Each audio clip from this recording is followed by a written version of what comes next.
लीजिए कुछ छोटे छोटे कंसेप्ट बाकी बच गए, वो अपन इस टॉपिक के पढ़ना चालू करते हैं। सबसे पहले आप लिखिए एक जगह, दैट इज हाउस प्रॉपर्टी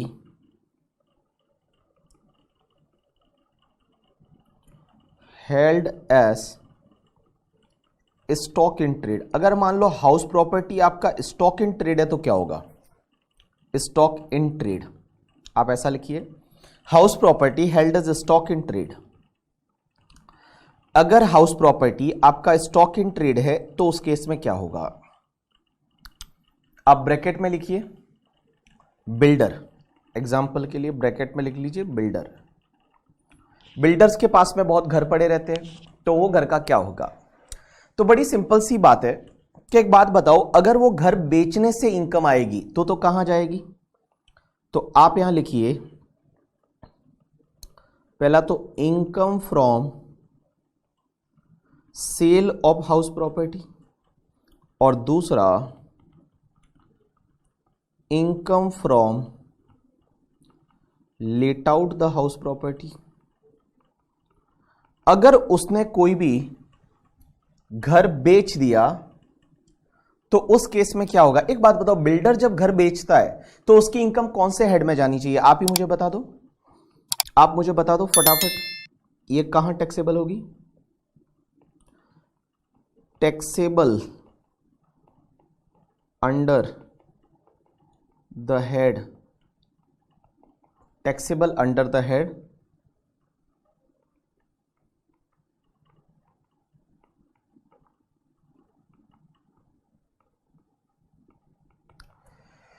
मैं बताऊं, बड़ा सिंपल है। अगर उसने घर बेचने से कोई इनकम हुई, बिल्डर है, बिल्डर ने घर बेचना है, उसका काम ही है बेचना, ठीक है, तो बेचने से कोई इनकम हुई वो तो पीजीबीपी हेड में टैक्सेबल हो जाएगी। लेकिन एक बात समझना, बहुत बार क्या होता है, बिल्डर के पास फ्लैट पड़े थे, कोई खरीद नहीं रहा था, उसने कुछ टाइम भाड़े पे दे दिए। अगर उसने कुछ टाइम भाड़े पे दे दिए तो मैं बता दूं, उसने भाड़े पे देने से जो इनकम होगा ना वो बिजनेस में नहीं जाएगा, क्योंकि उसको भाड़े पे देने का बिजनेस नहीं है, उसका भाड़े पे देने का, लेट आउट करने का बिजनेस नहीं है। उसका बिजनेस तो है फ्लैट बना के सेल करने का, तो फ्लैट बना के सेल किया वो बिजनेस में जाएगा। अगर उसने भाड़े पे दिया तो वो इनकम आपके इनकम फ्रॉम हाउस प्रॉपर्टी में ही जाएगी, इनकम फ्रॉम हाउस प्रॉपर्टी में जाएगी। ये आपके पीजीबीपी में जाएगी और ये आपके इनकम फ्रॉम हाउस प्रॉपर्टी में जाएगी, ठीक है। चलिए तो देखो क्या लिखा है, income from sale of house property है तो वो आपके पीजीबीपी में जाएगी। Income from let out of house property है तो वो आपके इनकम फ्रॉम हाउस प्रॉपर्टी में जाएगी। किसके लिए? अगर आपकी house property stock in trade है तो, स्टॉक इन ट्रेड है तो।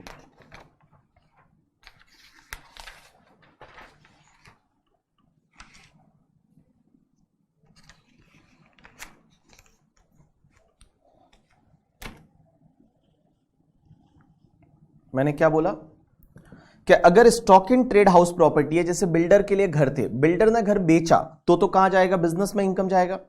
बट बिल्डर ने घर पड़ा था, उसको भाड़े पे दे दिया, तो भाड़े पे दे दिया तो कहां जाएगा? हाउस प्रॉपर्टी में, क्योंकि भाड़े पे देने का उसका बिजनेस नहीं है बेटा।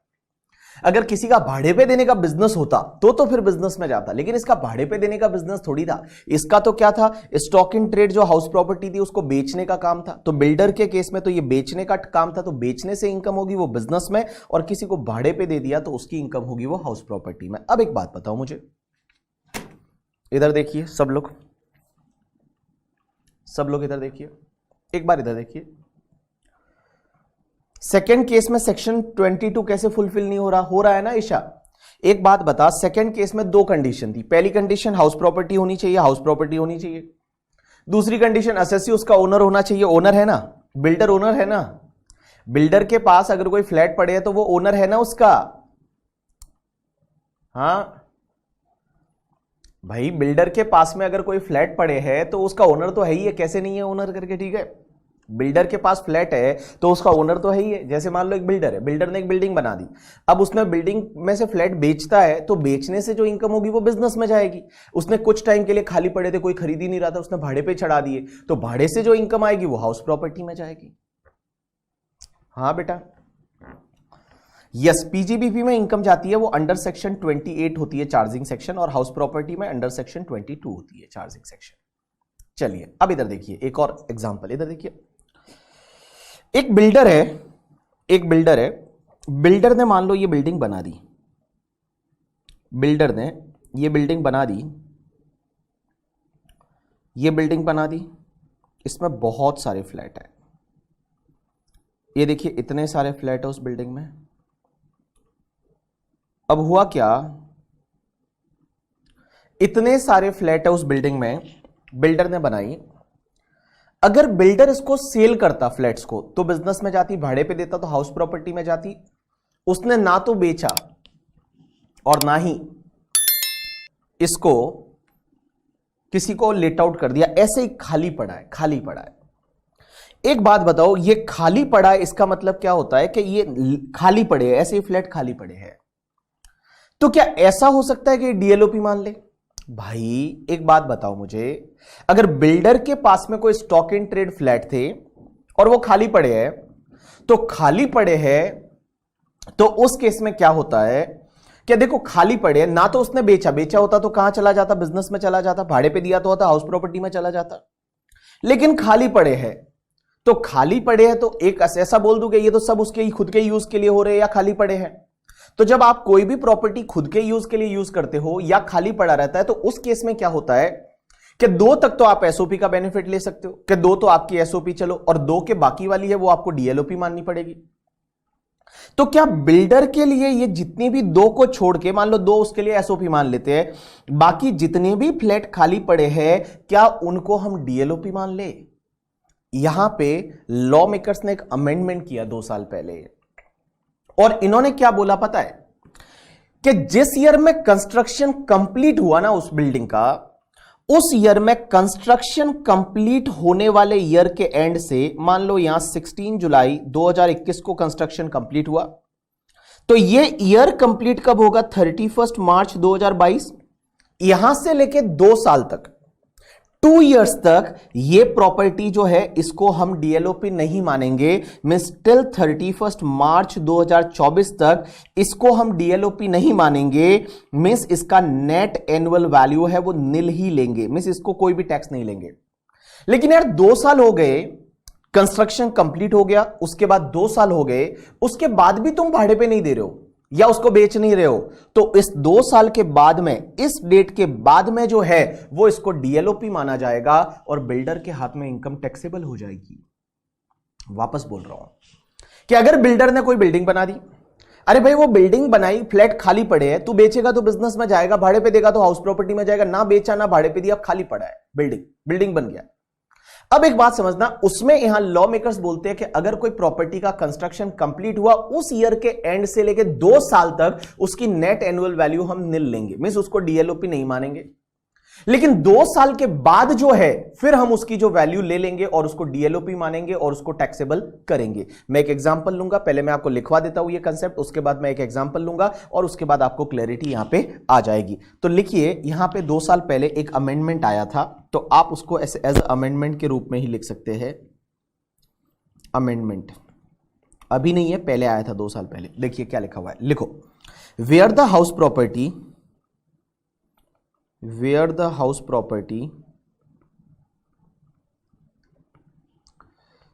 held as stock in trade, where the house property held as stock in trade and not let out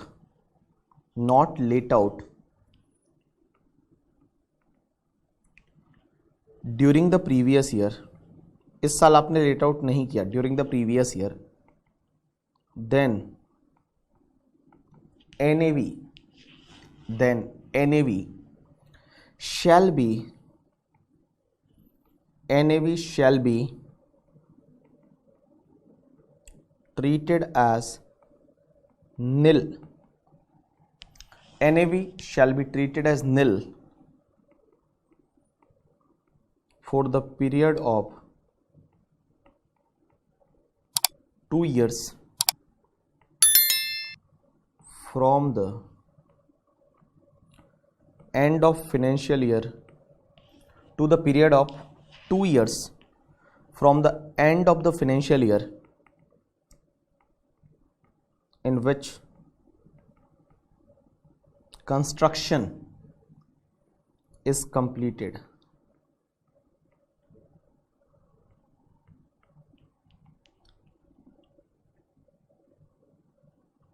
In which construction is completed.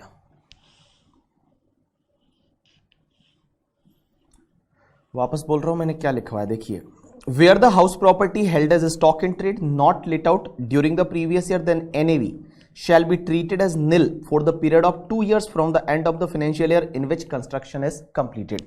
लिख लीजिए एक एग्जाम्पल, यहीं पे लिख लीजिए एक example.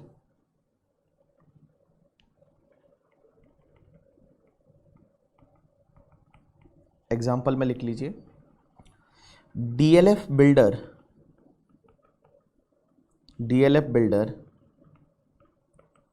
completed construction of one house property on 16 July 2021. DLF builder completed construction of one house property on 16 July 2021. In this case, if such house property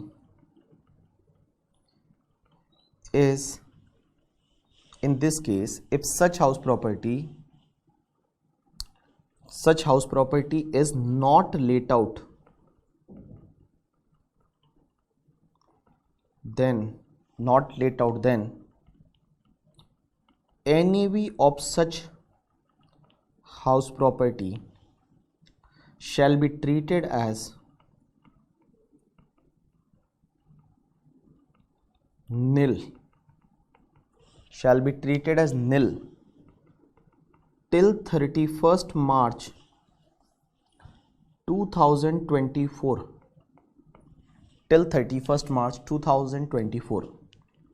Next line, from previous year 24-25,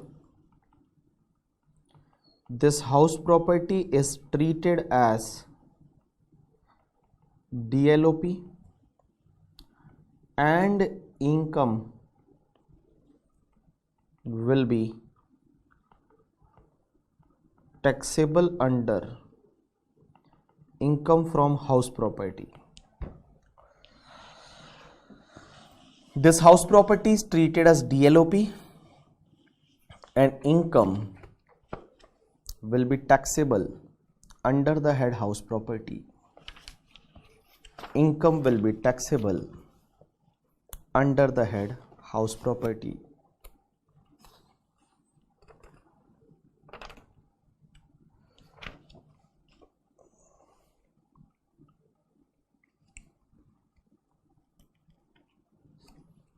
चलिए,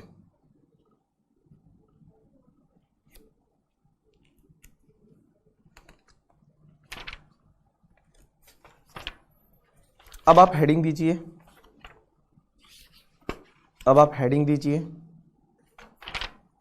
deemed ownership. एक बार मैं example को read कर रहा हूं, या पूरा read करो, लो देखिए, where the house property held as stock in trade and not let out during the previous year, then NAV shall be treated as nil for the period of 2 years from the end of the financial year in which construction is completed. मैंने example लिखवाया, जैसे DLF builder completed the construction of house property on 16 July 2021. In this case, if such house property is not let out, then NAV of such house property shall be treated as nil till 31 मार्च 2024 तक इसको डीएलओपी नहीं मानेंगे, उसके बाद वाले year से इसको डीएलओपी मानेंगे और इसकी इनकम है वो हाउस प्रॉपर्टी हेड में टैक्सेबल कर देंगे करके. ठीक है, चलिए उसके बाद में आप एक काम करिए, एक नई सेक्शन लिखिए, हेडिंग दीजिए सेक्शन 27 और सेक्शन 27 हेडिंग दे दीजिए डीम्ड ओनरशिप.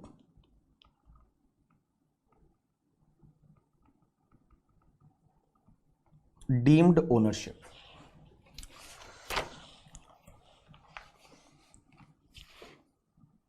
हेडिंग दे दीजिए डीम्ड ओनरशिप. अब एक बात समझना, ये डीम्ड ओनरशिप क्या होता है. देखो एक बात बताओ, आप याद करो सेक्शन 22 को जो सबसे पहले हमने देखा था। मोहम्मद पूछ रहा है कि सर वो 2 साल में डीएलओपी नहीं माना जाएगा, इंटरेस्ट का क्या होगा? देखो इंटरेस्ट नॉर्मली बिजनेस में अलाउ हो जाता है, क्योंकि वो स्टॉक इन ट्रेड था तो इंटरेस्ट बिजनेस में अलाउ हो जाता है।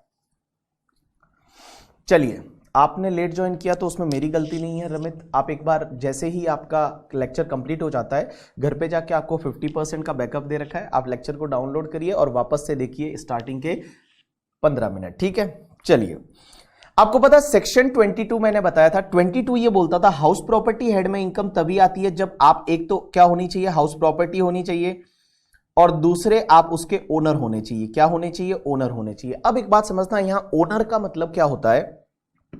ओनर मतलब आपकी प्रॉपर्टी होनी चाहिए। जैसे मेरा कोई घर है तो मैं उसका ओनर हूं। ओनर का मतलब रजिस्टर्ड ओनर भी हो सकता है, बेनिफिशियल ओनर भी हो सकता है। रजिस्टर्ड ओनर मतलब प्रॉपर्टी मेरे नाम पे है। बेनिफिशियल ओनर का मतलब क्या होता है कि अगर मान लो प्रॉपर्टी मैंने, जैसे एक एग्जांपल लेता हूं, मैंने आज रमित से प्रॉपर्टी खरीद ली। मैंने आज क्या किया? रमित से प्रॉपर्टी खरीद ली। अब रमित से मैंने आज प्रॉपर्टी खरीद ली, अभी तक रजिस्ट्रेशन मेरे नाम पे नहीं हुआ, मैंने पैसा भी दे दिया। रमित ने बोला कि सर मेरा एग्जाम है, एग्जाम के बाद रजिस्ट्रेशन कराए। मैंने कहा ठीक है चल। तो रजिस्ट्रेशन एग्जाम के बाद में हुआ, लेकिन मैंने प्रॉपर्टी तो आज खरीद ली, आज ही मैंने पैसा दे दिया। रजिस्ट्रेशन 6 महीने बाद हुआ, तो भी मैं ओनर कब से मानू जाऊंगा? आज से। मतलब आज से मैं ओनर माना जाऊंगा। इसको बोलते हैं हम बेनिफिशियल ओनर। क्या बेनिफिशियली तो मैं आज से ओनर बन गया, तो उस केस में मैं आज से ओनर माना जाऊंगा। जैसे हायर परचेज के केस में आपने पढ़ा होगा अकाउंट में, क्या हायर परचेज के केस में लास्ट इंस्टॉलमेंट पे होती है तब आप उसको ओनर बनता है, लेकिन बेटा बेनिफिशियल ओनर तो अभी से बन जाओगे ना, तो अभी से आप उसके ओनर माने जाओगे। That is called owner. तो ओनर का मतलब एक तो होना चाहिए ओनर। अब एक चीज समझना, यहां पे एक डीम्ड ओनरशिप का कंसेप्ट और लेके आए। अब आप बोलोगे ये डीम्ड ओनरशिप क्या होता है, समझने की कोशिश करना। डीम्ड ओनरशिप के बारे में आपको बताता हूं। डीम्ड ओनरशिप क्या होता है? लोग चीटिंग करने लगे। जैसे मैं एक एग्जांपल लेता हूं, इधर देखो, इधर देखो। मैं एक एग्जांपल लेता हूं, एक बंदा है जिसका नाम है मिस्टर बीबी, और मेरी पूरे साल की जो इनकम है ना, वो मान लो इनकम है 10 lakh rupees. 10 lakh rupees income है मेरी, तो 10 लाख पे मुझे टैक्स लगेगा स्लैब रेट से। अब एक बात समझना, हुआ क्या कि मेरा एक घर है। अब इस घर से जो रेंट आता है, वो मुझे रेंट आता है, वो फॉर एन एग्जाम्पल 2.5 लाख रुपए आता है। मीन्स 2,50,000 रुपीज जो है, 2,50,000 रुपीज जो है, वो 2,50,000 मुझे इससे रेंट आता है। तो एक बात बताओ, मेरी इनकम कितनी हो जाएगी? 12,50,000 हो जाएगी। और गाइस 12,50,000 होगी तो मैं बोलूं ये 2,50,000 पे मुझे टैक्स 30% से लगेगा। ऐसा पढ़ा था टैक्स रेट वाले टॉपिक में कि 10 लाख के ऊपर जितना भी इनकम होता है उस पर आपको 30% की रेट से टैक्स लगता है। तो ये 2.5 लाख जो इनकम है उस पर मुझे 30% की रेट से टैक्स लगेगा। अब एक चीज समझना आप लोग, मैंने क्या दिमाग लगाया पता है? कि मैंने ये प्रॉपर्टी जो है, मेरी वाइफ जो है, that is Mrs Bibi, Mrs Bibi जो है मेरी वाइफ, उसकी कोई इनकम ही नहीं है। वो तो ऐसे ही बैठी रहती है, कुछ भी इनकम नहीं है। मान लो वो कुछ भी नहीं करती, कुछ भी इनकम नहीं है करके, ठीक है, कुछ भी इनकम नहीं है।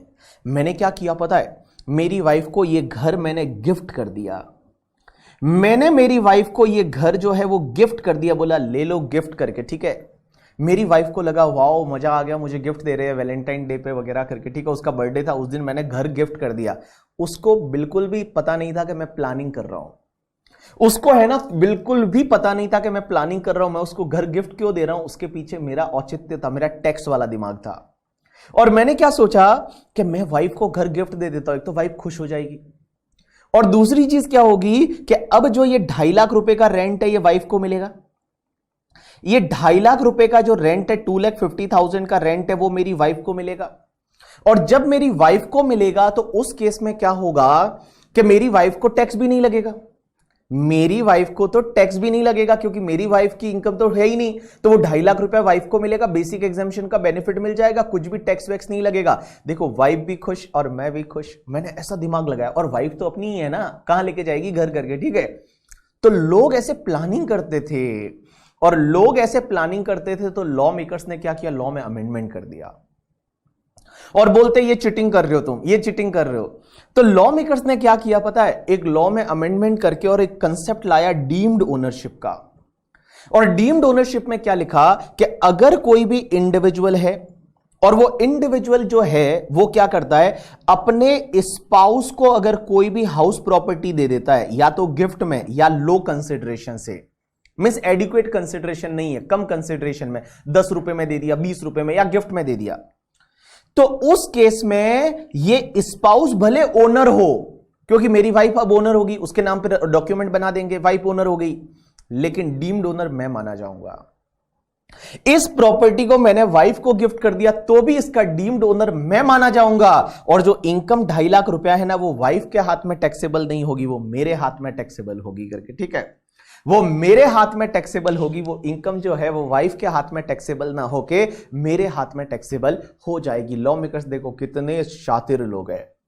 इन्होंने क्या बोला कि अगर कोई इंडिविजुअल है, मैं हूं, मैंने एक घर था, मेरी वाइफ को गिफ्ट कर दिया, तो मेरी वाइफ को गिफ्ट कर दिया तो अब उसकी ओनर कौन बन गई, मेरी वाइफ बन गई, लेकिन तो भी मैं उसका डीम्ड ओनर माना जाऊंगा। क्या माना जाऊंगा? डीम्ड ओनर, और वो इनकम जो है वो मेरे हाथ में टैक्सेबल हो जाएगी, ऐसा सेक्शन 27 बताएगी।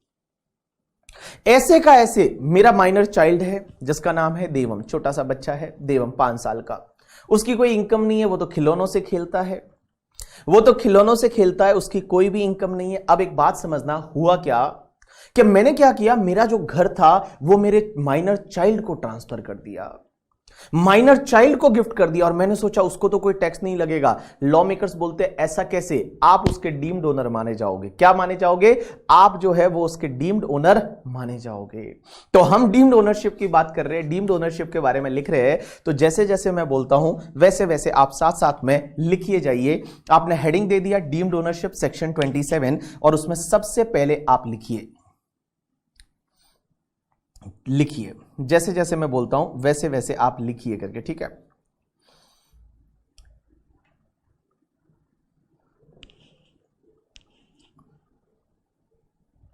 चलिए आप लिखिए, एक बार लिखिए, फिर आपको ऐसे भी इजीली समझ में आ जाएगा। लिखिए पहला point, if any individual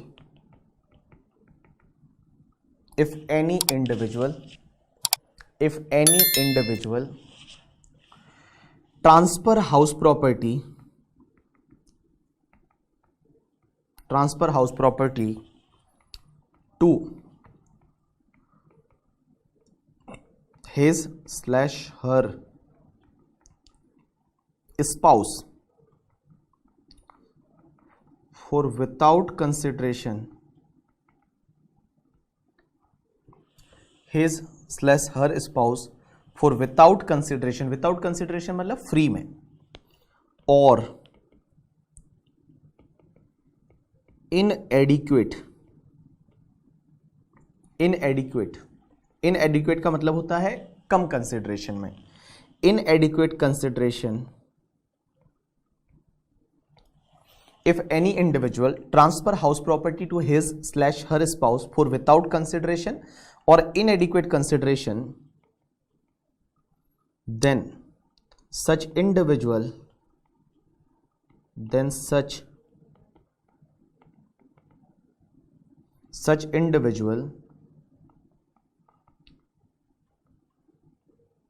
is treated as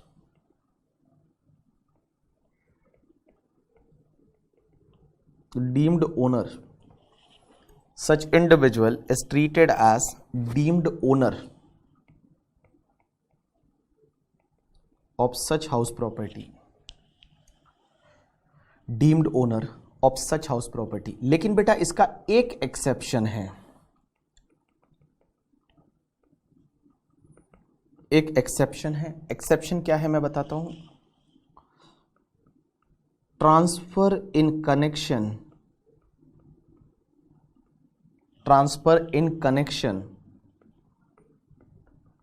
of leave apart. अगर आपने transfer in connection of leave apart किया तो आप डीम्ड ओनर नहीं माने जाओगे। ये क्या होता है मैं बता दूं आपको, इधर देखिए, पहले कॉपी करिए। हाँ, वाइफ ने अगर प्रॉपर कंसिडरेशन के साथ में परचेज कर दिया तो फिर वही ओनर है।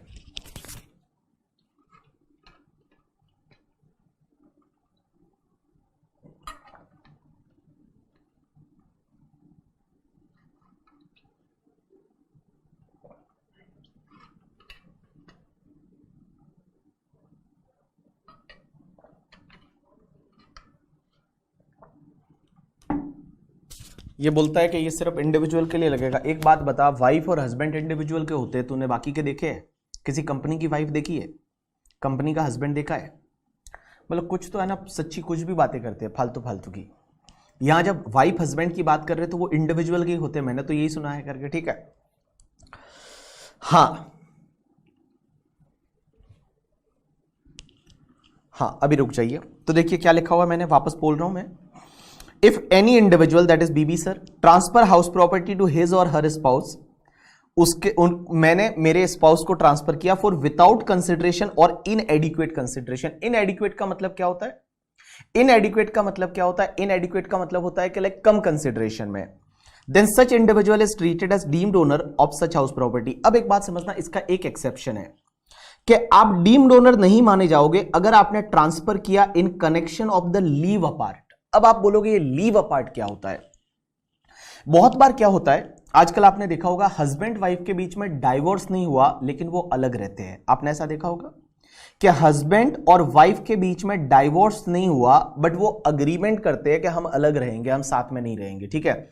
मैं तेरा मुंह नहीं देखूंगा, तू मेरा मुंह नहीं देखेगी करके, ठीक है। और ऐसा करके दोनों अलग अलग रहने हो गए, लग गए। जब अलग अलग रहने लग गए, अलग अलग रहने लग गए, तो उस केस में क्या होगा कि भैया उस केस में आप डीम्ड ओनर नहीं माने जाओगे। जैसे मोदी जी है, तो मोदी जी की वाइफ है करके, ठीक है, और वो वाइफ के साथ नहीं रहते हैं करके, बट अभी तक कोई ऐसा कोई डाइवोर्स वगैरह हुआ नहीं है। So that is called in connection of the leave apart. Leave apart का मतलब होता है कि आपकी वाइफ हस्बैंड है और वो उसके साथ में नहीं रहते हैं और वो डाइवोर्स अभी तक नहीं हुआ है, वो साथ में नहीं रहते हैं, तो उस केस में अगर आपने ट्रांसफर किया तो उस केस में आप उसके डीम्ड ओनर नहीं माने जाओगे। You got my point or not? Yes. चलिए अब एक काम करिए, लिखिए पॉइंट नंबर 2। पॉइंट नंबर 2 लिखिए। पॉइंट नंबर 2 डीम्ड ओनरशिप में, if any individual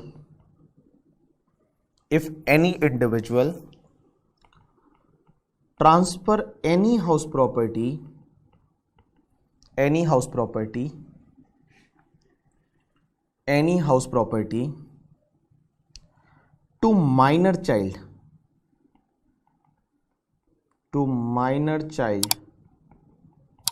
to minor child for without consideration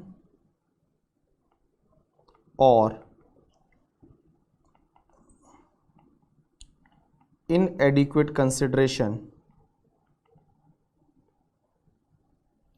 for without consideration or inadequate consideration,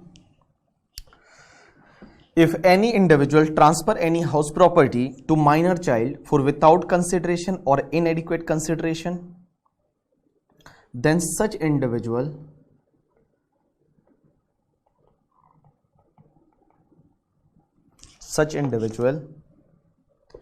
is treated as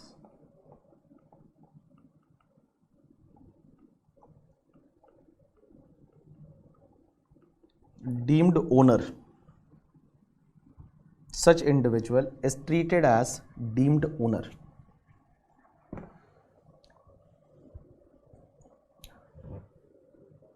चलिए अब आप मुझे ये बोलोगे कि सर इसमें सर और कुछ ऐसे प्लान किया, हाउस प्रॉपर्टी गिफ्ट ना करके पैसा गिफ्ट कर दिया, फिर वाइफ ने हाउस प्रॉपर्टी खरीद ली, मैंने ऐसा मतलब इनडायरेक्टली ट्रांसफर किया, मैंने ना मेरे मामा को किया, मामा ने वाइफ को किया, ऐसा सब किया, तो मैं आपको बता दूं, सब मैं बता दूंगा क्लबिंग टॉपिक में। क्लबिंग टॉपिक ही इसीलिए है, आपको पता है क्लबिंग जो टॉपिक है ना, क्लबिंग टॉपिक इसीलिए है, उस टॉपिक में वो सब चीजें बाकी जो आप जो दिमाग लगा रहे हो, ठीक है, कि मैं क्या करूंगा, डायरेक्ट वाइफ को घर नहीं दूंगा, मैं दूंगा मामा को, मामा से दिलाऊंगा वाइफ को, सब ऐसा करेंगे करके, ठीक है। तो ये ऐसा त्रिभुज वगैरह जो बनाने का आप दिमाग में सोच रहे हो ना, सब हो जाएगा, सब आपको वहां सब पकड़ लेंगे, लॉ मेकर तुमसे होशियार है, ठीक है। तो देखिए, if any individual transfer any house property to minor child for without consideration or inadequate consideration, then such individual is treated as the deemed owner. वो individual उसका deemed owner माना जाएगा। लेकिन इसमें भी एक exception है, इसमें भी एक exception है, और वो exception क्या है, लिखिए exception है, that is the transfer to minor married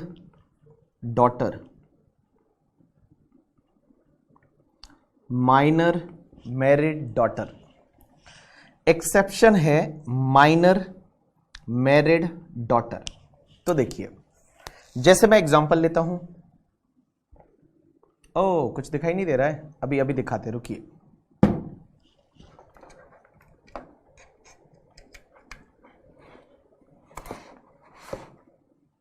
हाँ, एक्सेप्शन है माइनर मैरिड डॉटर, लिखिए।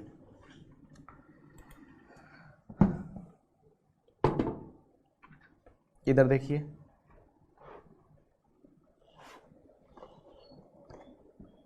ये पता नहीं किसने, हाँ चलो, चलिए। तो मैंने आपको क्या लिखाया, एक बार वापस से इसकी बात करते हूं कि अगर आपने अपने माइनर चाइल्ड को कोई हाउस प्रॉपर्टी ट्रांसफर कर दिया तो उस केस में तो क्या होगा कि लाइक आप उसके डीम्ड ओनर माने जाओगे। आपने अगर अपने माइनर चाइल्ड को हाउस प्रॉपर्टी ट्रांसफर कर दिया तो आप उसके डीम्ड ओनर माने जाओगे। लेकिन इसका एक एक्सेप्शन है, that is transfer to minor married daughter. एक एग्जांपल लेता हूं, एक बंदा है जिसका नाम है मिस्टर बीवी, मैं हूं, मेरे मान लो बहुत सारे बच्चे हैं, बहुत सारे बच्चे हैं, ठीक है, बहुत सारे बच्चे हैं। एक का नाम है ए, मिस्टर ए, जिसकी एज है 15 साल और इसकी शादी हो करवा दी मैंने, बच्चा है, लड़का है, मिस्टर ए, मैरिड, ये मैरिड है। एक और है मिस्टर बी, जिसकी एज है 7 साल और वो अनमैरिड है, मीन्स सिंगल है, ढूंढ रहे उसके लिए, आपको अगर चाहिए तो बोलना है, उससे शादी करा देंगे आपकी। एक और एक बेटी है जिसका नाम है मिस के और उसकी एज है 8 साल और वो भी सिंगल है। एक और मेरी बेटी है जिसका नाम है मिस वी और उसका जो एज है वो 13 साल है, एज 13 साल है और उसकी शादी हो गई। अब मैं क्या करता हूं, चारों को जो है वो घर देता हूं, चारों को घर देता हूं। मैं डीम्ड डोनर किस किस का माना जाऊंगा, देखिए। तो सबसे पहले मैंने ना चारों को एक एक रहने को घर दिया गिफ्ट में, इसको भी घर दे दिया, इसको भी घर दे दिया, इसको भी घर दे दिया और इसको भी घर दे दिया। तो देखिए, जो मिस्टर ए को घर दिया ये माइनर चाइल्ड है, माइनर चाइल्ड है। आंसर इज, इसका डीम्ड ओनर कौन माना जाएगा, इसका डीम्ड ओनर है वो बीबी माना जाएगा। मींस मेरे हाथ में इनकम टैक्सेबल हो जाएगी, भले वो मैरिड है बट वो डॉटर नहीं है, वो सन है।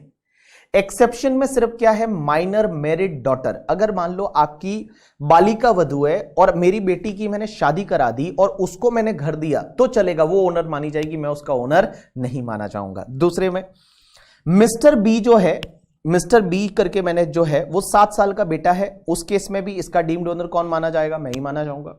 अब एक छोटी बेटी है 8 साल की जो के करके है, और के करके जो छोटी बेटी है 8 साल की है, सिंगल है, उसका डीम्ड ओनर भी मैं माना जाऊंगा। लेकिन देखिए मिस वी करके है जिसकी एज 13 साल है, जिसकी मैंने शादी करा दी, मैंने उसको हाथ पीले करा दिए, मैंने उसके हाथ पीले करा दिए, तो उस केस में यहां पे ओनर कौन मानी जाएगी, वो मिस वी है, वो ही उसकी ओनर मानी जाएगी। तो देखो, अगर आपकी बालिका वधू है और आपकी बेटी है और वो मैरिड है और माइनर है और मैरिड है, तो उस केस में उसको अगर आपने घर ट्रांसफर कर दिया तो उसके डीम्ड ओनर वो ही माने जाते हैं, आप उसके डीम्ड ओनर है वो आप नहीं माने जाओगे, आप उसके डीम्ड ओनर नहीं माने जाओगे। वो जो बेटी है वो ही उसकी डीम्ड ओनर है, वो डीम्ड ओनर मानी जाएगी। You got my point or not? आपको समझ में आया या नहीं? आंसर इज यस सर, हमको समझ में आया करके, ठीक है।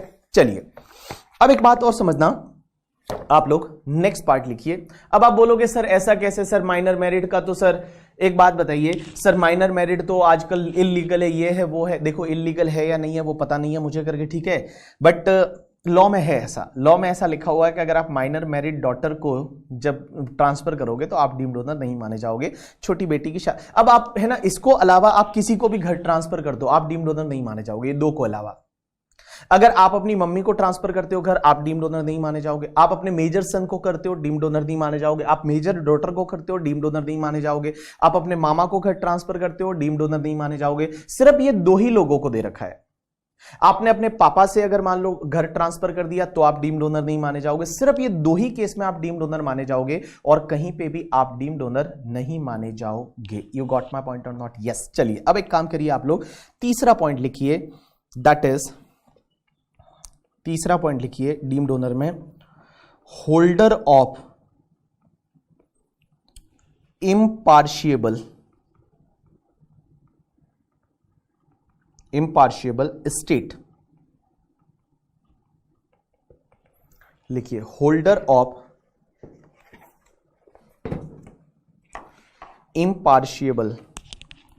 इम्पार्टिबल बोलते हैं इसको, इम्पार्टिबल, IMPARTIBLE, इम्पार्टिबल state.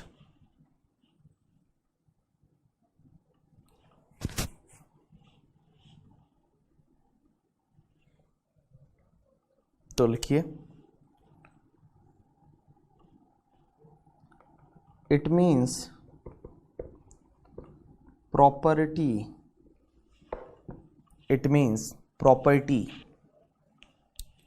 which is not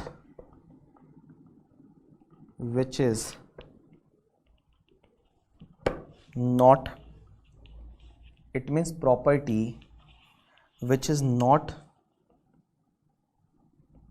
legally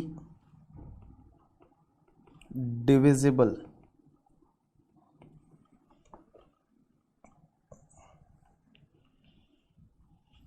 it means property which is not legally divisible।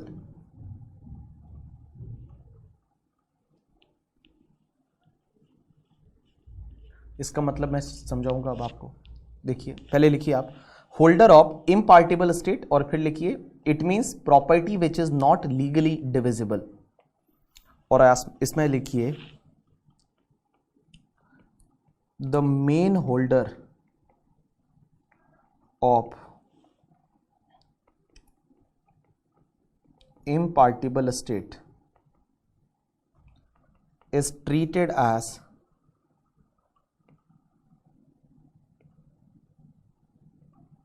deemed owner।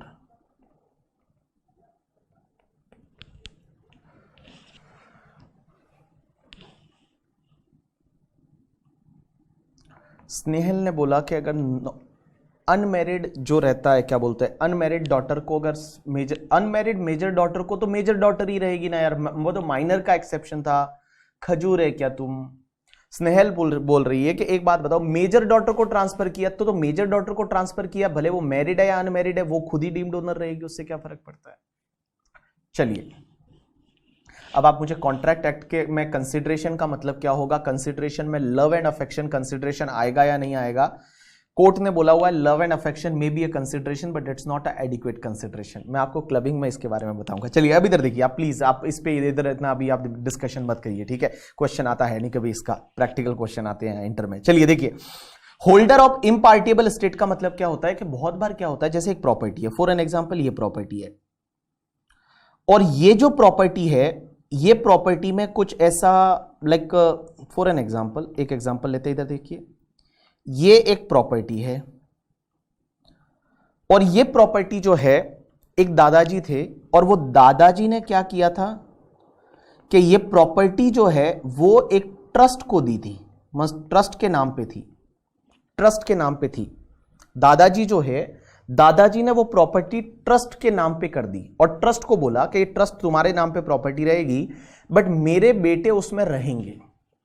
तो हुआ क्या कि ट्रस्ट के नाम पे ये प्रॉपर्टी, और दादाजी के 4 बेटे हैं, एक ए, एक बी, एक सी और एक डी, 4 बेटे हैं। अब उन्होंने आपस में मिलके और अलग अलग रहने लग गए। बोला ये बोलता मैं इस घर में रहूंगा, ये बोलता मैं इस घर में रहूंगा, इसमें बोलता इसमें रहेगा, इसमें ये रहेगा। बट ये जो प्रॉपर्टी है इसका जो मेन ओनर है वो कौन है? ट्रस्ट है, और ये इम्पार्शिएबल स्टेट है। इम्पार्शिएबल स्टेट में अग्रीमेंट में ऐसा लिखा हुआ है कि इसको हम लीगली डिविजिबल नहीं कर सकते, हम इसको लीगली बांट नहीं सकते, इन बेटों में वगैरह बांट नहीं सकते हैं, ठीक है। तो इस केस में लॉ मेकर्स ये बोलते हैं कि ये जो ट्रस्ट है ना, जो होल्डर है, मेन होल्डर करके, ठीक है, वो इन सब प्रॉपर्टी का डीम्ड ओनर माना जाएगा। भले उन्होंने मिल बांट के बांट ली करके, ठीक है, मिल बैठ के उन्होंने बांट ली, तो भी भैया ये जो है, ये जो ट्रस्ट है, ये इसका क्या माना जाएगा? ओनर माना जाएगा। नहीं तो एक और एग्जाम्पल लेते हैं, इधर देखिए। जैसे मान लो एक बंदा था दादाजी, और दादाजी की डेथ हो गई, और दादाजी ने क्या किया, ये जो प्रॉपर्टी है ये प्रॉपर्टी उनके एक बेटे को दे दी जिसका नाम है मिस्टर हरी, और हरी को दे दी, और हरी को बोला कि ये जो प्रॉपर्टी है ये तुम्हारे नाम पे रहेगी। हरी को प्रॉपर्टी दे दी और उसमें क्लियरली लिख लिया कि आप ये प्रॉपर्टी को बांट नहीं सकते, आप इस प्रॉपर्टी को लीगली डिवाइड नहीं कर सकते, आप उसको लीगली जो है वो आप डिवाइड करके किसी को नहीं दे सकते। अब हरी की ये प्रॉपर्टी है, हरी उसका मेन होल्डर है। अब हुआ क्या, उसने क्या किया कि मान लो उसने उसमें से कुछ पार्ट देके और अपने भाई को दे दिया जिसका नाम है जय, कुछ पार्ट मान लो जय को दे दिया, लेकिन वो डिविजिबल पॉसिबल ही नहीं, मतलब legally it is not possible, जिसको मैं इम्पार्टिबल स्टेट बोलूंगा। आप ये लीगली इसको पार्टीशन कर ही नहीं सकते, लेकिन तो भी उन्होंने अपने लोकल पर्पस के लिए, प्रैक्टिकल लाइफ के लिए कर लिया आपस में मिल बैठ के, तो उस केस में भी इस पूरी प्रॉपर्टी का मालिक जो है वो हरी ही माना जाएगा। उस पूरी प्रॉपर्टी का मालिक है वो हरी ही माना जाएगा, जय नहीं माना जाएगा।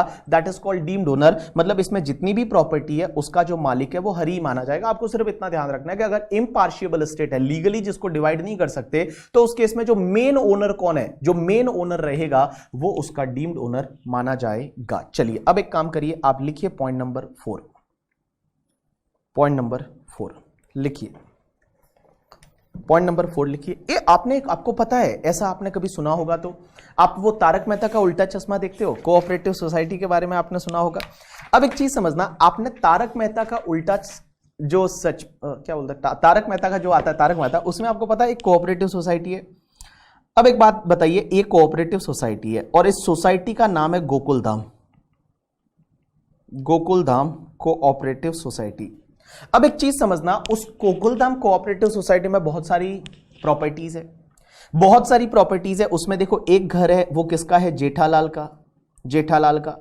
एक घर जो है वो किसका है, अय्यर का, ठीक है। एक घर जो है वो किसका है, तुम्हारे तारक का है करके, ठीक है। एक घर है वो किसी और का है, मान लो अब्दुल का है। तो यहां पे बहुत सारे लोगों के घर है कोऑपरेटिव सोसाइटी में। अब एक बात बताओ, ये जब कोऑपरेटिव सोसाइटी में क्या होता है, ये जितनी भी प्रॉपर्टीज रहती है ना वो कोऑपरेटिव सोसाइटी के नाम पे रहती है, मतलब जो प्रॉपर्टी रहती है ना वो सब कोऑपरेटिव सोसाइटी के नाम पे रहती है। ये पूरा सोसाइटी बनता है और सब जो प्रॉपर्टीज रहती है, सब जितने भी घर रहते हैं वो कोऑपरेटिव सोसाइटी के नाम पे रजिस्टर्ड होते हैं। और इन लोगों के पास में क्या होता है, जो जो ये लोग हैं, जो इसमें घर है जिनके पास, उनके पास एक शेयर सर्टिफिकेट रहता है, उनके पास में एक शेयर सर्टिफिकेट रहता है। ये सब लोग ज्यादा इंटरेस्टेड बबीता जी में दिख रहे हैं, सब लोग बोल रहे हैं बबीता जी, बबीता जी के बारे में तो आपने बोला ही नहीं करके, ठीक है। ये लो बबीता जी, ठीक है, ये लो बबीता जी। तो हुआ क्या, ये जितने भी घर रहेंगे इस कोऑपरेटिव सोसाइटी में वो सब किसके नाम पे रहेंगे, वो रहेंगे कोऑपरेटिव सोसाइटी के नाम पे। मींस जितने भी घर है वो रजिस्टर्ड होते हैं कोऑपरेटिव सोसाइटी के नाम पे, क्या होते हैं, रजिस्टर्ड होते हैं। और ये जितने भी लोग हैं ना यहाँ पे, जेठालाल या बबीता जी या तुम्हारा तारक या तुम्हारा अब्दुल या पोपटलाल या जो भी है, इन लोगों के पास में क्या है, एक शेयर सर्टिफिकेट होता है। इन लोगों के पास में, बीडे सोडी के पास में भी शेयर सर्टिफिकेट होता है। अब एक बात बताओ, यहां प्रॉपर्टी रजिस्टर्ड तो सोसाइटी के नाम पे है, बट क्या सोसाइटी उसकी ओनर मानी जाएगी, क्या डीम्ड ओनर कौन माना जाएगा, ये लोग माने जाएंगे। जो इसके शेयर होल्डर रहेंगे, मतलब जिनके पास में शेयर सर्टिफिकेट रहेगा, वो उसके क्या माने जाएंगे, डीम्ड ओनर माने जाएंगे। क्या माने जाएंगे, डीम्ड ओनर माने जाएंगे। तो लिखिए आप पॉइंट नंबर 4 लिखेंगे, मेंबर ऑफ कोऑपरेटिव सोसाइटी, जो उसके मेंबर है ना वो इसके डीम्ड ओनर माने जाते हैं। Member of cooperative society, dash करके लिखिए, मेंबर ऑफ कोऑपरेटिव सोसाइटी, और इसमें आप डैश करके लिखिए, लिखिए in case of cooperative society, हाथी भाई भी अब रहने दो, हाथी भाई को उनको आराम करने दो। लिखिए, in case of cooperative society, in case of cooperative society, shareholder slash members, shareholders slash members,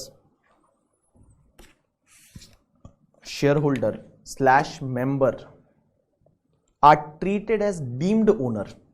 Shareholder slash members are treated as deemed owner of property, are treated as deemed owner of property, share holder और member are treated as deemed owner of property. Done. उसके बाद लिखिए point number 5। एक बात समझना, आप अगर कोई इमूवेबल प्रॉपर्टी खरीदते हो, आप कोई इमूवेबल प्रॉपर्टी खरीदते हो, तो आप उसके ओनर कब से माने जाओगे? मींस हाउस प्रॉपर्टी के ओनर कब से माने जाओगे? जैसे मैं एक एग्जांपल लेता हूं, इधर देखो, इधर देखो। मेरे को मान लो ये घर खरीदना है और ये घर मैं किसी से खरीदने वाला हूं। एक बंदा है जिसका नाम है मिस्टर गौरव, गौरव से खरीदने वाला हूं। होता क्या है, सबसे पहले मान लो यहां 10 जुलाई 2021 को हमारे बीच में एक अग्रीमेंट बन गया कि चलो मैं आपसे ये प्रॉपर्टी खरीदूंगा जिसका कंसिडरेशन होगा 50 लाख रुपया, और ऐसा अग्रीमेंट बन गया। ठीक है, अब हुआ क्या, थोड़े टाइम के बाद मैंने पैसा दे दिया और उसके बाद में यहां पे फॉर एन एग्जांपल 15 अगस्त 2021 को उन्होंने मुझे पोजीशन हैंडओवर कर दी। मींस मुझे पोजीशन मिल गई, मुझे प्रॉपर्टी की पोजीशन मिल गई। कब? 15 अगस्त 2021 को पोजीशन मिल गई, पैसा दे दिया, पोजीशन मिल गई। अभी तक रजिस्ट्री नहीं हुई है, रजिस्ट्रेशन थोड़े टाइम बाद करा दिया। हमने बोला चलो बाद में करा देंगे, उस बंदे का एग्जाम रहेगा सीए का, उसने बोला मैं बाद में करा दूंगा सिर्फ दिसंबर के बाद में। तो हमने 15 फरवरी 2022 को जाके और हमने रजिस्ट्री करवाई और रजिस्ट्रेशन इस दिन हुआ। एक बात बताओ, ये प्रॉपर्टी मेरे नाम पे तो इस दिन हुई रजिस्ट्रेशन की डेट पे, लेकिन मैं इसका ओनर कब से माना जाऊंगा? तो मैं इसका ओनर जो माना जाऊंगा, वो ओनर माना जाऊंगा उस दिन से जिस दिन मुझे पोजीशन हैंडओवर हो गई थी। मैं उसका डीम्ड ओनर माना जाऊंगा उस दिन से जिस दिन मुझे पोजीशन हैंडओवर हो गई थी। मींस जब आपको चाबी मिल गई, आपने कुछ कंसिडरेशन पे कर दिया, तो उस केस में आप उसके डीम्ड ओनर माने जाते हो। जिस दिन आपको क्या है, पोजीशन मिल गई, उस दिन से आप उसके डीम्ड ओनर माने जाओगे, भले उसकी रजिस्ट्रेशन नहीं हुई है। तो 5वां पॉइंट लिखिए in case of immovable property, in case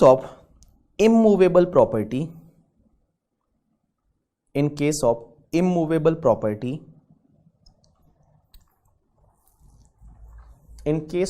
immovable property, if possession acquire, if possession P-O-S-S-E-S-S-I-O-N, if possession acquired in the part performance of contract, ऐसा लिखिए, if possession acquired in the part performance of contract,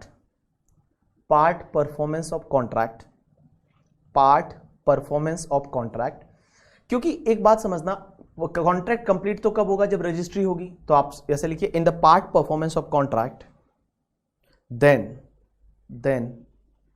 assessee is treated as deemed owner, then assessee is treated as deemed owner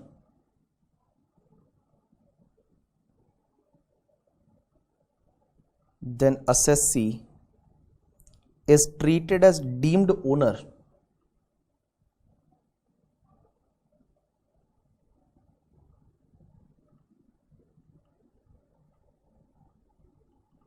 then assessee is treated as deemed owner from the date on which he obtained possession, from the date on which he obtained possession, from the date on which he obtained possession. So आपने क्या लिखा कि any immovable properties, if in case of any immovable property possession is acquired in the part performance of contract, then assessee will be treated as deemed owner from the date on which possession is obtained.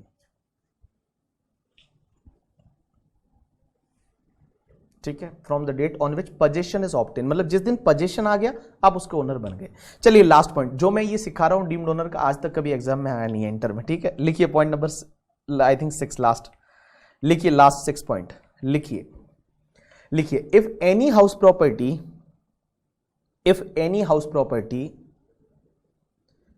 if any house property is acquired, if any house property is acquired, if any house property is acquired under long term lease, under long term lease, under long term lease, bracket में लिखिए 12 years और मोर, bracket में लिखिए 12 years और मोर, bracket में लिखिए 12 years और मोर। तो आपने कहा क्या होगा, if any house property is acquired under long term lease then acquirer is treated as deemed owner, then acquirer is treated as deemed owner, then acquirer is treated as deemed owner। ये क्या होता है, आप लोगों ने ऐसा कभी सुना होगा कि बहुत बार क्या होता है, अगर आपने ऐसा कभी ना कहीं पे ऐसा सुना होगा कि लाइक आपने क्या लिखा, if any property is acquired under long term lease, long term lease means 12 years और more, then acquirer is treated as deemed owner. आपने सुना होगा ये मोदी जी वगैरह आपको पता है फ्लैट अलॉट करते हैं बहुत बार, ये प्रधानमंत्री आवास योजना में वगैरह आपको फ्लैट मिलते हैं। ये फ्लैट आपके नहीं होते, आपको पता है ये 99 ईयर्स की लीज पे होते हैं। गवर्नमेंट बहुत बार जो ये फ्लैट्स वगैरह देती है ये 99 ईयर्स की लीज पे देती है।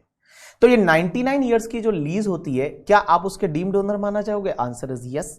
तो भैया जब लीज में आप कोई प्रॉपर्टी लेते हो, लीज मतलब वो लीज नहीं जो आप समझ रहे हो कि हर महीने अपन भाड़ा देंगे, वो वाली लीज नहीं।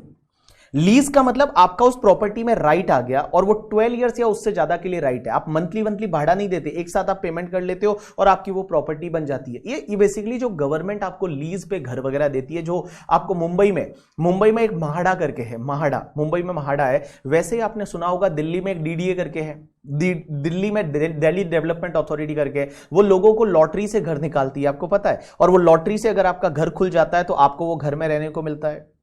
जो लॉटरी जो है, वो लॉटरी से अगर आपको घर मिलता है, घर आप जैसे लॉटरी से आपका घर निकल गया तो आप उस घर के मालिक बन जाते हो। कितने ईयर तक? 99 ईयर्स तक।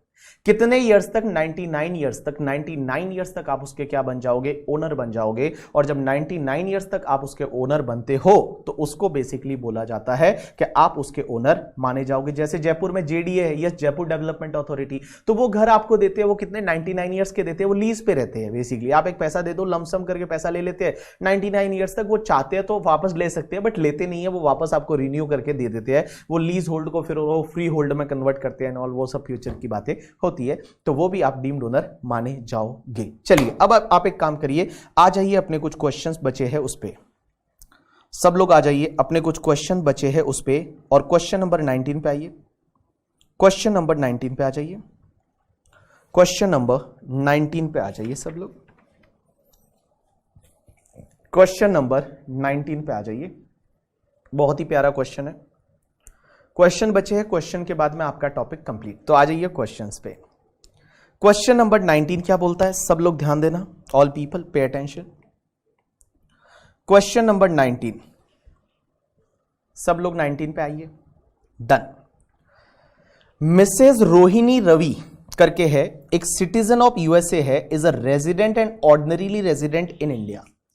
ये जो बंदी है ये क्या है? यूएसए की सिटीजन है, मतलब उसके पास सिटीजन नागरिकता यूएसए की है और resident and ordinarily resident India की है। अब आप बोलोगे ये रेजिडेंट एंड ऑर्डिनरीली रेजिडेंट क्या होता है? अपन एक दो टॉपिक में पढ़ लेंगे। जैसे कैपिटल गेन चालू किया तो उसके बाद रेसिडेंशियल स्टेटस चालू करेंगे, और रेसिडेंशियल स्टेटस में आपको सिखा दूंगा कि ये ऑर्डिनरीली रेजिडेंट इन इंडिया क्या होता है। तो resident and ordinarily resident in India क्या होता है वो मैं आपको वहां बता दूंगा। देखो अभी मैं आपको सिर्फ इतना बता दूं कि अगर कोई पर्सन रेजिडेंट होता है ना इंडिया का, तो उसके लिए पूरे वर्ल्ड की इनकम पे टैक्स लगता है। आप सिर्फ इतना याद रखिए कि अगर कोई पर्सन इंडिया का रेजिडेंट है, जैसे मैं हूं, तो मैं इंडिया का रेजिडेंट हूं, तो मेरे को पूरे वर्ल्ड से जहां जहां से इनकम मिलती है ना, उस सब पे इंडिया में टैक्स लगता है। जैसे मैं नेपाल गया पढ़ाने के लिए अभी, और नेपाल से जो मैंने इनकम कमाई उस पे इंडिया में टैक्स लगेगा। मान लो दुबई में मेरा घर है और दुबई का घर से जो रेंट आता है उस पे भी टैक्स इंडिया में लगेगा। मतलब इंडिया वाले शक्तिमान, कि अगर मैं रेजिडेंट बन गया इंडिया का तो पूरे वर्ल्ड से जो जो जहां जहां से मैं पूरे वर्ल्ड से जो कमाऊंगा ना, मेरी ग्लोबल इनकम इंडिया में टैक्सेबल होगी। लेकिन अगर मान लो कोई पर्सन नॉन रेजिडेंट है, नॉन रेजिडेंट का मतलब होता है जो इंडिया का रेजिडेंट नहीं है, नॉन रेजिडेंट है, बाहर का रेजिडेंट है, इंडिया में कभी कभी आता है, नॉन रेजिडेंट है, तो उस केस में उसके लिए सिर्फ इंडिया की इनकम टैक्सेबल होती है। जैसे एग्जांपल के लिए मैं बता दूं कि होता क्या है, इंडिया में जब आईपीएल होता है तो बहुत सारे जो क्रिकेट प्लेयर है फॉरेन वाले, वो आईपीएल खेलने के लिए आते हैं। बहुत सारे फॉरेन क्रिकेट प्लेयर वो यहां पे आईपीएल खेलने के लिए आते हैं, तो वो नॉन रेजिडेंट है। तो उनका अगर मान लो for an example South Africa से एक बंदा आया रबाड़ा, अब रबाड़ा साउथ अफ्रीका से है, अब हुआ क्या कि वो साउथ अफ्रीका से जब आया तो साउथ अफ्रीका में जो इनकम जो कमा रहा है उस पे हम इंडिया में टैक्स नहीं लेंगे। लेकिन इंडिया में आया और इंडिया में उसने आईपीएल खेला और आईपीएल में बॉलिंग की, उसकी वजह से मान लो उसको फ्रेंचाइजी ने, दिल्ली के फ्रेंचाइजी ने उसको कुछ पेमेंट किया, उस पे इंडिया में टैक्स लगेगा? Answer is yes. तो आप कैसे याद रखोगे कि अगर कोई बंदा इंडिया का रेजिडेंट हो जाता है उसके लिए तो पूरे वर्ल्ड की इनकम पे टैक्स लगेगा, पूरे वर्ल्ड में जो जो कमाएगा सब पे टैक्स लगेगा। लेकिन कोई बंदा अगर नॉन रेजिडेंट है, नॉन रेजिडेंट है मींस बाहर का रेजिडेंट है, तो उसको बाकी इनकम पे टैक्स नहीं लगेगा, सिर्फ इंडिया में जो कमाएगा उस पे इंडिया में टैक्स भरना पड़ेगा, क्योंकि इंडिया का रिसोर्स उसने यूज किया है तो इंडिया में टैक्स भरना पड़ेगा इंडियन इनकम पे। तो ऐसे याद रखो ना, कोई रेजिडेंट बन गया तो पूरे वर्ल्ड की इनकम पे टैक्स, और अगर कोई नॉन रेजिडेंट है उसके लिए सिर्फ इंडिया की इनकम पे टैक्स लगेगा। तो देखिए यहां रोहिणी रवि है, वो यूएसए की सिटीजन है but resident and ordinarily resident India की है, मतलब पूरे वर्ल्ड की इनकम पे हम टैक्स लगाएंगे। इसकी पूरे वर्ल्ड की जो इनकम होगी वो इंडिया में टैक्सेबल होगी। During the financial year 21-22 she owns a house property in the USA, उसका एक घर यूएसए में है, देखिए कहां, यूएसए में घर है, which is used as her residence, वो खुद के लिए यूज करती है, मींस एसओपी है। The annual value of house property is $20,000, उसका जो एनुअल वैल्यू है, वो एनुअल वैल्यू आपको दे रखा है, वो $20,000 है, वो दे रखा है। The value of $1 may be taken as 75, आप पर $1 का 75 ले सकते हैं। अब यहां पे एक बात बताओ, इन्होंने एनुअल वैल्यू बोला है, तो एनुअल वैल्यू का मतलब ग्रॉस एनुअल वैल्यू या नेट एनुअल वैल्यू, इसके बारे में कुछ दे नहीं रखा कि ये ग्रॉस एनुअल वैल्यू है नेट एनुअल वैल्यू। बट पहली बात तो ये है कि जब ये एसओपी है, सेल्फ ऑक्यूपाइड प्रॉपर्टी है, तो इसकी वैल्यू ऐसे भी आपको निल लेनी पड़ेगी। सेल्फ ऑक्यूपाइड प्रॉपर्टी के केस में आपको कोई भी टैक्स नहीं लगता। उसके बाद में दूसरा क्वेश्चन नंबर 19 का सेकेंड पैराग्राफ, इन्होंने आगे बोला कि should took the ownership and position of flat at Chennai on 1 July 2021 को इसने क्या किया, एक फ्लैट खरीदा चेन्नई में, which is also use for the self occupation, इसको भी वो सेल्फ ऑक्यूपेशन के लिए यूज करती है। While she is in India, जब वो इंडिया में होती है तो उसको भी सेल्फ ऑक्यूपेशन के लिए यूज करती है। The flat was used by her for the 7 month only during the year ended 31st March 2022. उसने उसको 7 महीने ही यूज किया, 7 मंथ उसने यूज किया। फ्लैट उसके पास 9 महीने था, 9 मंथ, बिकॉज जुलाई में खरीदा था, तो जुलाई, अगस्त, सितंबर, अक्टूबर, नवंबर, दिसंबर, जैन, फेब और मार्च करके, ठीक है, आपके पास में 9 मंथ था। बट 9 मंथ में से आपने क्या किया, सिर्फ जो है वो 7 मंथ है, वो 7 मंथ के लिए आपने इसको अपने लिए यूज किया है। अब एक चीज समझना, आगे क्या दे रखा है, ये भी सेल्फ ऑक्यूपाइड हो गया, मींस यूएसए वाला भी सेल्फ ऑक्यूपाइड और ये वाला भी self occupied. Next part, the municipal valuation is 384 per annum and the fair rent is 4,20,000 per annum. She paid the following to the corporation of Chennai. उसने Chennai corporation को यहां पे कुछ पेमेंट किए हैं, और ये पेमेंट क्या है, एक तो प्रॉपर्टी टैक्स दिया है और एक सीवरेज टैक्स दे रखा है, इसको बोलेंगे म्युनिसिपल टैक्सेस।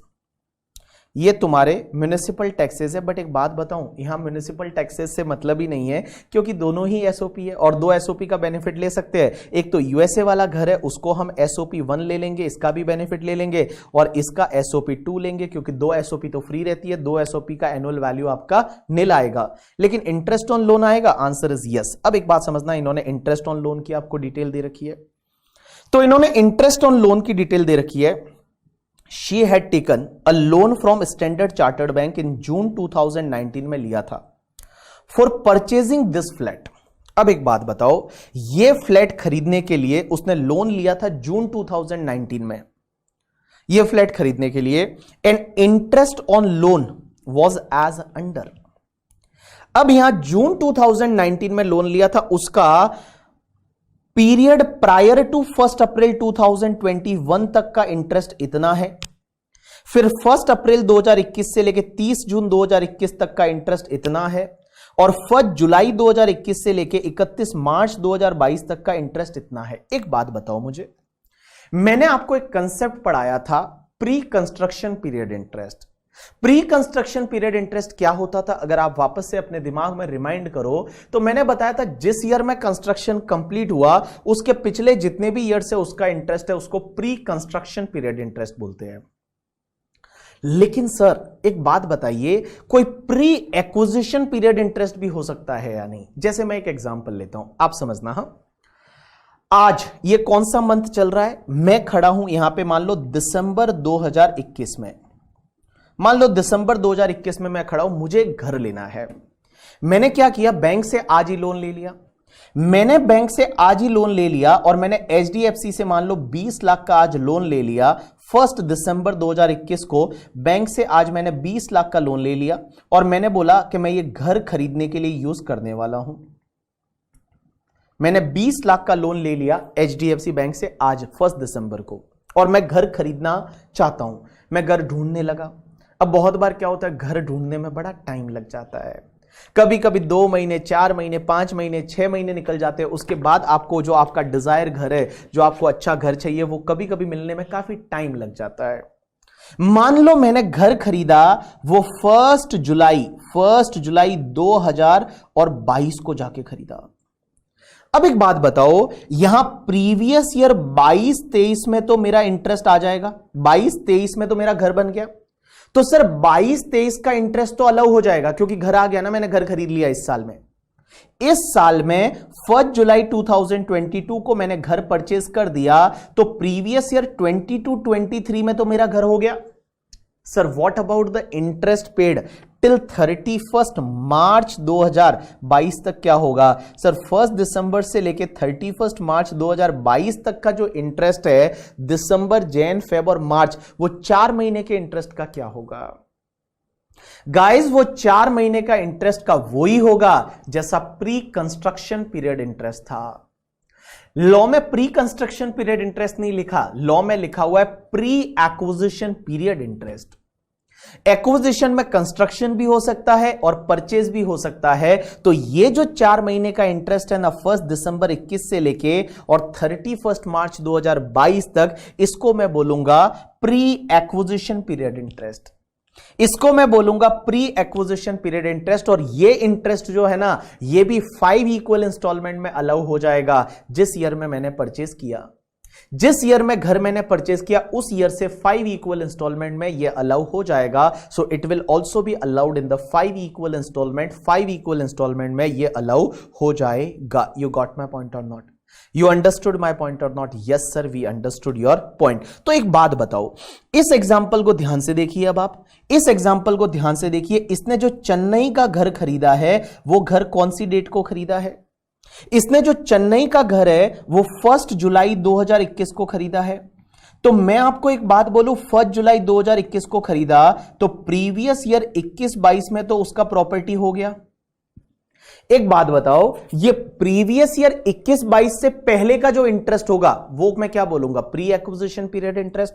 तो इससे पहले मैं बोल दूं 31 मार्च 2021 तक जो भी इंटरेस्ट रहेगा उसको मैं प्री एक्विजिशन पीरियड इंटरेस्ट बोलूंगा, और बाकी वाला तो पोस्ट में आ गया। तो इसका मतलब ये हुआ, एक बात बताइए मुझे, ये 49,200 जो इंटरेस्ट है, ये 49,200 जो इंटरेस्ट है, क्या मैं इसको ऐसा बोल दूं ये तुम्हारा प्री एक्विजिशन पीरियड इंटरेस्ट है? और ये इंटरेस्ट आपको 5 इक्वल इंस्टॉलमेंट में अलाउ हो जाएगा। कितनी इक्वल इंस्टॉलमेंट में? 5 इक्वल इंस्टॉलमेंट में अलाउ हो जाएगा। और ये बाकी वाला तो इस साल अलाउ हो जाएगा क्योंकि ये तो पूरे साल का, इसी साल का इंटरेस्ट है, अप्रैल से लेके और 31 मार्च तक। तो ये दोनों इंटरेस्ट ये तो इस साल अलाउ होगा और ये पुराना वाला आपको 5 इक्वल इंस्टॉलमेंट में अलाउ हो जाएगा। चलिए आगे बढ़ते हैं। She had a house property in Bangalore.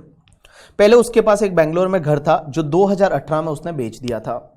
In respect of this house, she received the arrears of rent of 60,000 in March 2022. यहां arrears rent का recovery हुआ तो ये taxable होगा इस साल में 70%. The amount has not been charged to tax earlier. आपसे पूछा है compute the income chargeable of the house property of Rohini Ravi for the assessment year 22-23 के लिए. देखो उसके पास टोटल अभी दो घर है, एक यूएसए वाला और दूसरा जो है वो इंडिया वाला. तो यूएसए वाला इंडिया वाला दोनों को एसओपी ले सकते हैं, कोई दिक्कत नहीं. दो एसओपी का बेनिफिट मिलता है, दो एसओपी का बेनिफिट अपन यहां पे ले लेंगे और हम देखेंगे इंटरेस्ट कितना अलाउ होता है, क्या होता है, वो सब चीजें हम देखेंगे. तो चलिए आप एक काम करिए, एक काम तो आप ये करिए कि आपके नोट्स में जहां पे अपन ने वो प्री कंस्ट्रक्शन पीरियड इंटरेस्ट लिखा था ना, वहां पे आप स्लैश करके लिखिए प्री एक्विजिशन पीरियड इंटरेस्ट. जहां आपने प्री कंस्ट्रक्शन पीरियड इंटरेस्ट लिखा था वहां पे आप लिखिए, ये जो लिखा था आपने, it means interest before the year in which construction is completed. यहां प्री कंस्ट्रक्शन पीरियड इंटरेस्ट लिखा था, यहां पे आप स्लैश करके लिख लीजिए pre acquisition period interest.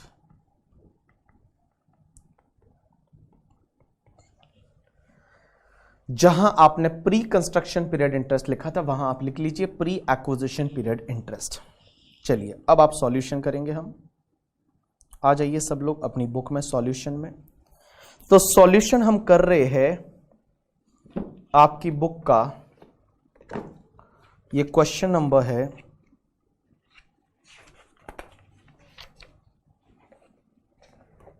Question number 19.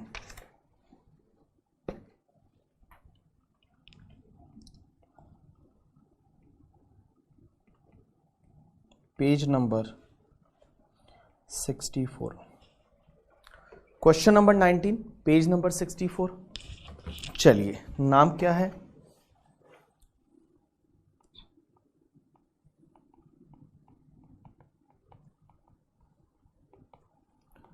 Previous year 21-22, 22-23. और लिखिए, यहां पे पहले एक लाइन में लिखवा रहा हूं, since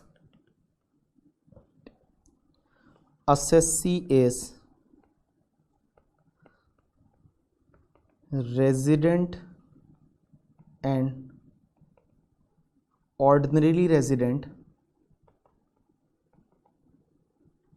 since assessee is resident and ordinarily resident, so whole world income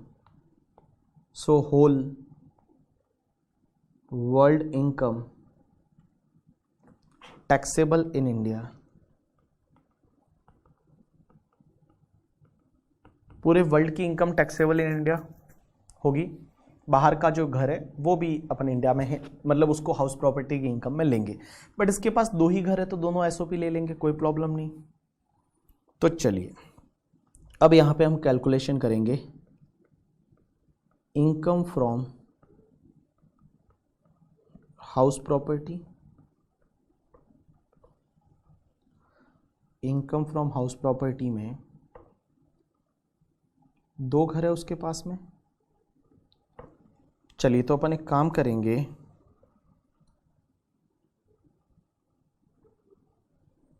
आप एक ऐसी टेबल बना दीजिए, यहाँ रुपीस का साइन, यहाँ पर्टिकुलर. अब एक चीज समझिए, आप लिखिए सबसे पहले पॉइंट नंबर 1, हाउस एट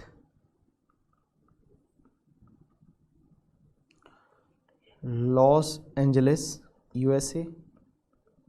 आप उसको क्या ले रहे हैं? Self occupied property.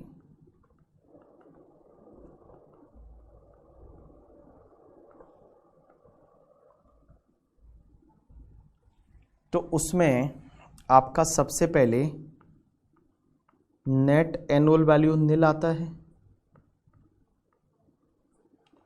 निल आएगा.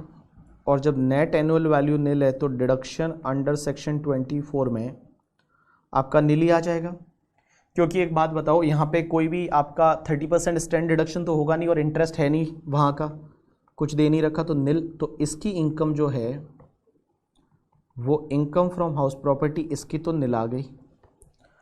अब अपन इंडिया वाले की बात करते हैं, तो second number house at I think Chennai है, चेन्नई, इसको भी आप सेल्फ ऑक्यूपाइड ले रहे हैं। तो सेल्फ ऑक्यूपाइड प्रॉपर्टी जब भी होती है तो आपको क्या करना पड़ता है, नेट एनुअल वैल्यू से सीधा चालू करो और नेट एनुअल वैल्यू तो नीली ले लो, तो आपका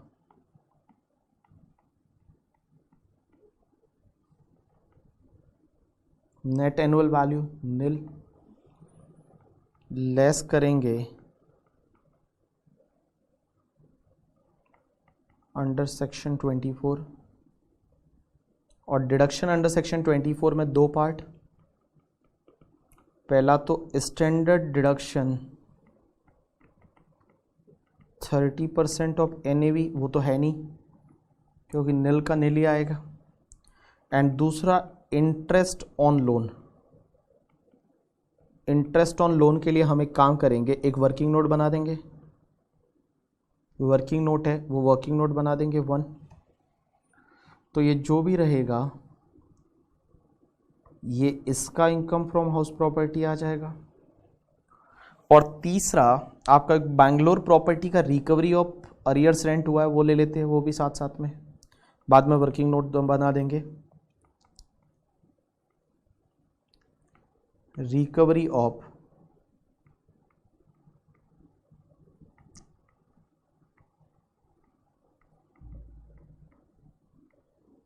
बैंगलोर, तो बैंगलोर का रिकवरी कितना हुआ है, तो रेंट रिकवर्ड हुआ वो 60,000 है, माइनस आप डिडक्शन लेंगे, लेस स्टैंडर्ड डिडक्शन 30% 18,000, तो इसको बाहर ले लीजिए सीधा 42,000।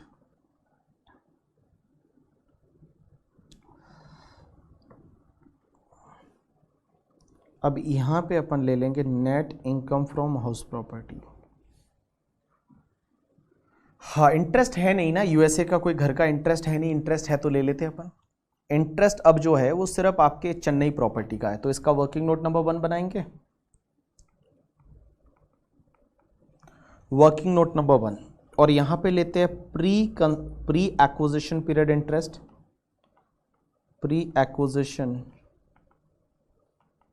पीरियड इंटरेस्ट कितना है आपका 49,200। अब एक बात समझना, ये 49,200 डिवाइड बाय 5 ईयर्स होगा, तो आपको कितना आता है यहाँ पे, आपका आ जाएगा 9840, ये प्री वाला है। अब इस साल का पोस्ट एक्विजिशन पीरियड इंटरेस्ट कितना है,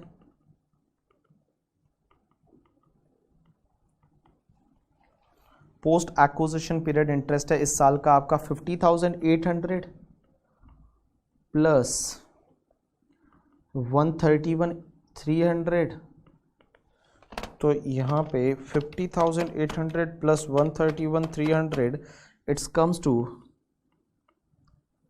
1,82,100। अब मुझे एक बात बताइए, 182,100 इसमें ऐड कर देंगे प्री वाला, तो प्री एक्विजिशन वाला कितना 9840, सो आपका टोटल हो जाएगा 191,940 टोटल इंटरेस्ट। अब एक बात बताओ, एसओपी में मैक्सिमम इंटरेस्ट कितना अलाउ होता है, एसओपी में मैक्सिमम इंटरेस्ट अलाउ होता है 2 लाख, तो आपको पूरा इतना अलाउ हो जाएगा 191,940, नेगेटिव आ जाएगा 191,940। हाउस प्रॉपर्टी का पॉजिटिव इनकम कितना है 42,000, तो आपका बचेगा कितना नेट 149, 940 का लॉस बचेगा हाउस प्रॉपर्टी का।